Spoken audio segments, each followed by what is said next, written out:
Shalom, selamat pagi Bapak Ibu sekalian. Senang sekali kita bisa berjumpa pada kesempatan pagi hari ini.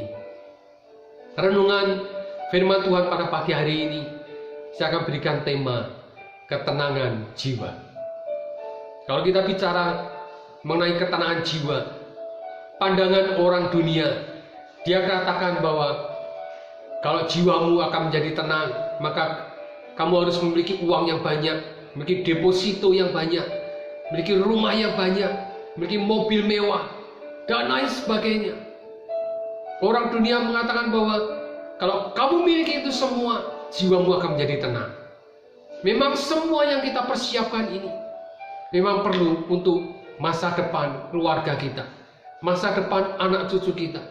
Tetapi ingat satu hal, bahwa itu semua hanya bersifat sementara. Pada saat kita dipanggil Tuhan, kita tidak akan membawa apa-apa. Pengkhotbah 4 ayat yang ke-6, firman Tuhan mengatakan, segenggam ketenangan lebih baik daripada 2 genggam jerih payah dan usaha menjaring angin. Di dalam kitab pengkhotbah ini mengingatkan kepada kita semua bahwa betapa pentingnya kita memiliki ketenangan jiwa dan pikiran dalam hidup ini. Ketenangan jiwa dan pikiran ini sangat penting daripada usaha kita mati-matian. Kita melakukan segala sesuatu dengan mati-matian untuk memenuhi segala kebutuhan kita. Itu akan sia-sia kalau tidak kita melakukannya dengan jiwa yang tenang. Saya percaya dan yakin setiap kita pasti menginginkan ketenangan jiwa dan pikiran di dalam hidup ini. Tetapi banyak hal yang bisa mencuri ketenangan jiwa ini dalam kehidupan kita. Mungkin dengan adanya kita pada saat mengalami masalah di dalam keluarga kita, masalah dalam usaha pekerjaan kita, masalah dalam keuangan kita, ada kekhawatiran akan masa depan kita, mungkin masalah kesehatan yang sedang kita alami, di mana kondisi saat sekarang ini penularan COVID-19 sudah semakin banyak yang bisa membuat kita menjadi cemas, menjadi takut akan masa depan kita, sehingga kita kehilangan damai sejahtera dalam kehidupan ini. Maka jiwa kita akan menjadi tidak tenang. Salah satu contoh di Alkitab ada seorang nabi yang dipakai Tuhan dengan luar biasa.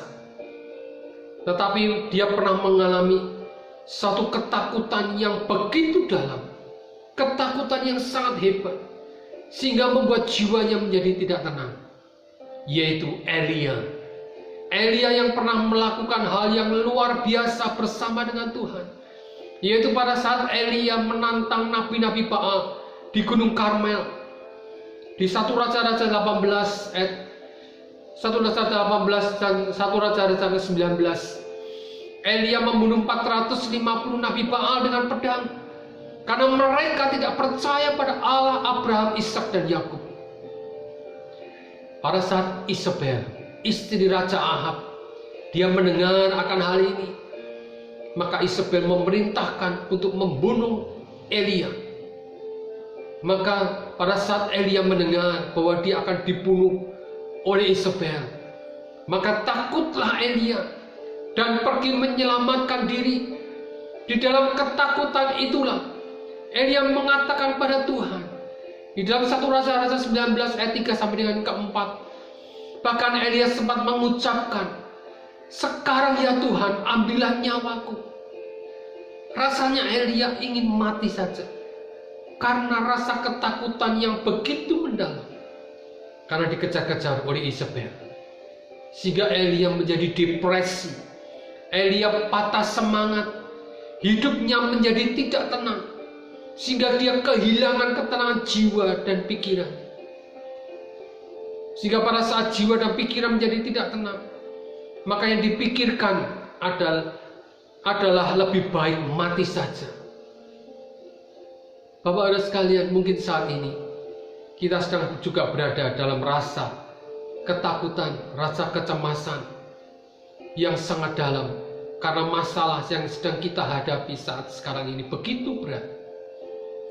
Mungkin masalah ekonomi, masalah kesehatan, masalah keluarga, dan lain sebagainya.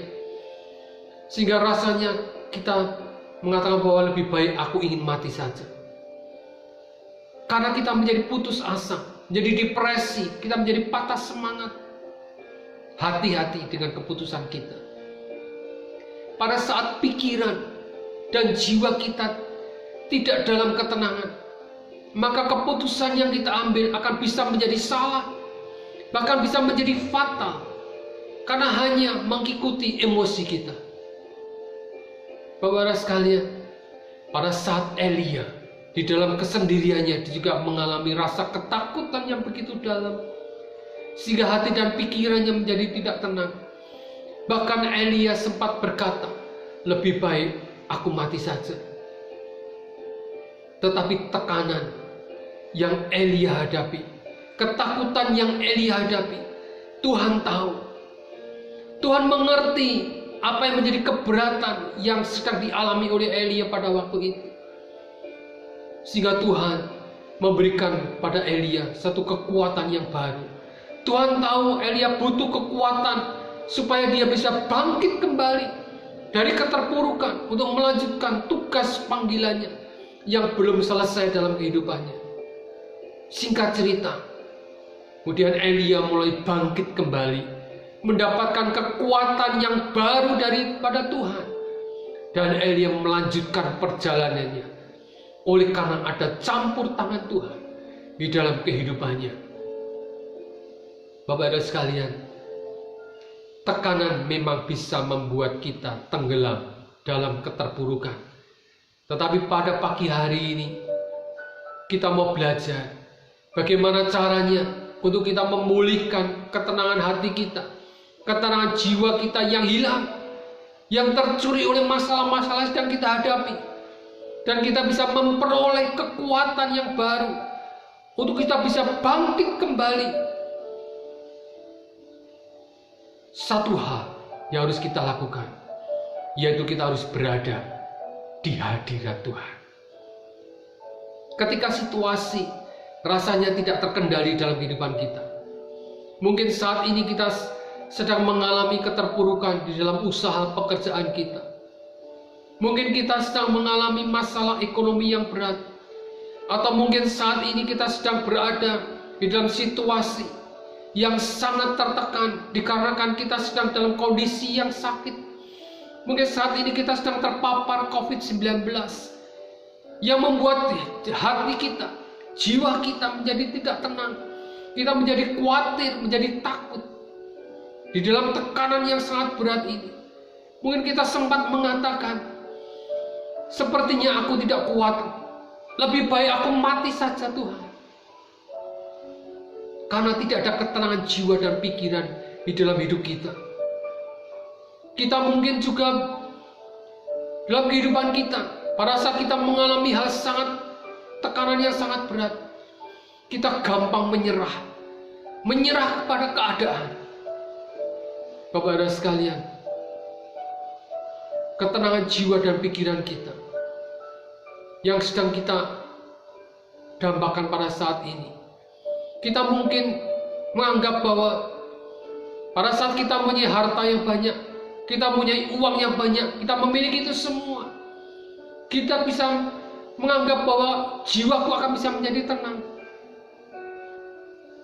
Pada saat kita kehilangan ketenangan jiwa dan pikiran kita kehilangan damai sejahtera dalam hidup ini, harta kekayaan yang kita miliki tidak bisa memenuhi itu semuanya. Damai sejahtera itu tidak bisa dibeli dalam kehidupan kita. Oleh karena itu, solusi yang terbaik adalah segera datang ke hadirat Tuhan. Segera datang kepada Tuhan di dalam doa kita, di dalam apapun yang bisa kita lakukan, kita cari Tuhan dengan sepenuh hati kita untuk meminta kekuatan yang baru, agar kita dapat tenang, agar kita memiliki ketenangan jiwa dan pikiran dalam kehidupan kita. Jangan mengandalkan kekuatan diri kita sendiri, Tetapi bersandarlah hanya kepada Tuhan. Bersandarlah selalu hanya kepada Tuhan. Harta kekayaan kita, yang kita miliki, kepandaian yang kita miliki, itu semua tidak bisa memberikan damai sejahtera. Damai sejahtera yang dunia berikan, itu hanya bersifat sementara. Tetapi damai sejahtera yang Tuhan berikan, itu akan bersifat kekal dan untuk selama-lamanya. Ada pengharapan yang luar biasa di dalam Tuhan. Seperti firman Tuhan katakan dalam Mazmur 62 ayat yang kedua.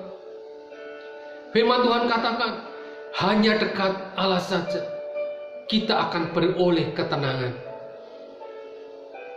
Kita akan tinggal tenang. Sesungguhnya terdapat satu kekuatan yang baru. Di dalam tinggal tenang, kita akan mendapatkan kekuatan yang baru dari Tuhan. Tuhan akan memberikan kekuatan bagi kita semua.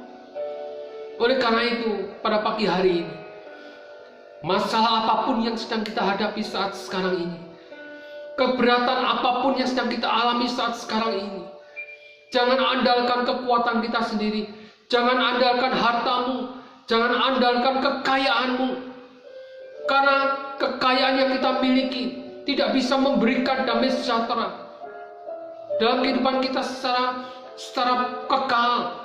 Itu damai sejahtera hanya sementara. Mari kita datang dalam hadirat Tuhan. Di dalam hadirat Tuhan ada mukjizat terjadi. Di dalam hadirat Tuhan ada pertolongan Tuhan yang nyata dalam kehidupan kita. Oleh karena itu, seperti dalam Pengkhotbah 4 ayat yang ke-6 dikatakan bahwa segenggam ketenangan itu lebih baik daripada 2 genggam jerih payah dalam usaha menjaring angin. Kalau kita melakukan segala sesuatunya itu dengan kekuatan kita sendiri, kita melakukan usaha dengan mati-matian dengan kekuatan kita sendiri, itu akan sia-sia kalau jiwa kita tidak dalam ketenangan. Oleh karena itu pada pagi hari ini, mari kita datang hampiri hadirat Tuhan. Kita berada di hadirat Tuhan melalui doa-doa kita, melalui apapun yang kita bisa miliki, datang kepada Tuhan. Tuhan yang akan memberikan damai sejahtera. Tuhan yang akan memberikan ketenangan jiwa dan pikiran kita. Sehingga apapun yang akan kita lakukan bersama-sama dengan Tuhan, kita akan mendapatkan suatu kekuatan yang baru, mendapatkan suatu semangat yang baru di dalam setiap kehidupan kita. Tuhan akan menolong setiap langkah kehidupan kita dimanapun kita berada. Amin. Tuhan Yesus memberkati.